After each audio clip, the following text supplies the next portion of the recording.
Hello friends, આજે આપણે બનાવીશું પિઝા. પિઝા એટલે પિઝા. તો આપણે એની માટે મૂકીશું પહેલા અને તવા ઉપર અને આપણે ચીપદાવી કાઢવાનો છે. આખો ચીપદાઈ જાય એના પછી આપણે આને કરવાનું છે ઉલટો. તો ઉલટો આપણે કરીશું અને આવી રીતે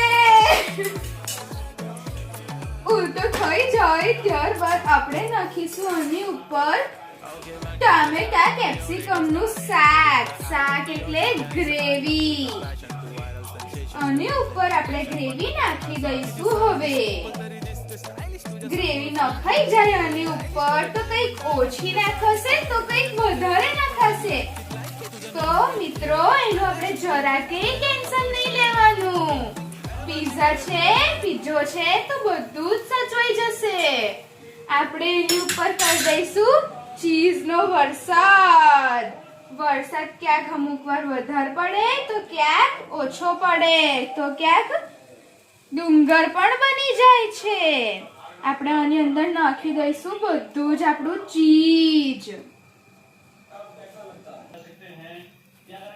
સો બહેનો, અહીંયા ઘડી આપણું ચીઝ કશેક વધારે પડી જાય છે તો ક્યાંક એનો આખો ડુંગર પણ બની જાય છે. પણ બહેનો એની ચિંતા નહીં કરવાની આપણે, કારણ કે આપણી જોડે આપણા પિઝા ભગવાન છે. આપણે એને સંતાડી દઈશું ને આપણે એને 10 સુધી આપણે ગણીશું. આપણે હવે આ આપણા પિઝા જોડે આપણે થપ્પો રમવાનો છે. તો ક્યાંક આપણે આને ખોલીશું નહીં, નહીતર થપ્પો થઈ જશે આનો.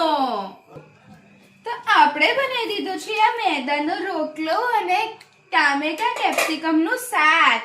આ મેદાનો રોટલો એટલો બધો મેદાવાળો છે કે જે આપણા પેટમાં જવા તૈયાર થઈ ગયો છે. હવે ઝઘડી ના થાય એટલે આપણે અહીંયા ઘડી ભાગલા પાડી દઈશું. ભાગલા આપણે એકદમ સરખી રીતે પાડવાના કે જેથી કરીને કોઈને મન દુખ ના થાય. આપણે આના ભાગલા પાડી દઈશું અને જેટલા વધારે ભાગલા પાડીશું એટલા જ વધારે લોકો આવશે. તો આપણે આના પાડી દઈશું બહુ બધા ભાગલા અને આની ઉપર નાખી દઈશું આપણે આપણો સૂકા મરચાનો પાવડર. આ છે આપણો સૂકા મરચાનો પાવડર એટલે ઓરેગાનો. આમ નાખી દઈશું આપણે આપણો ઓરેગાનો. તો આ થઈ ગયો છે આપણો મેદાનો રોટલો અને પિઝાનો શાક તૈયાર.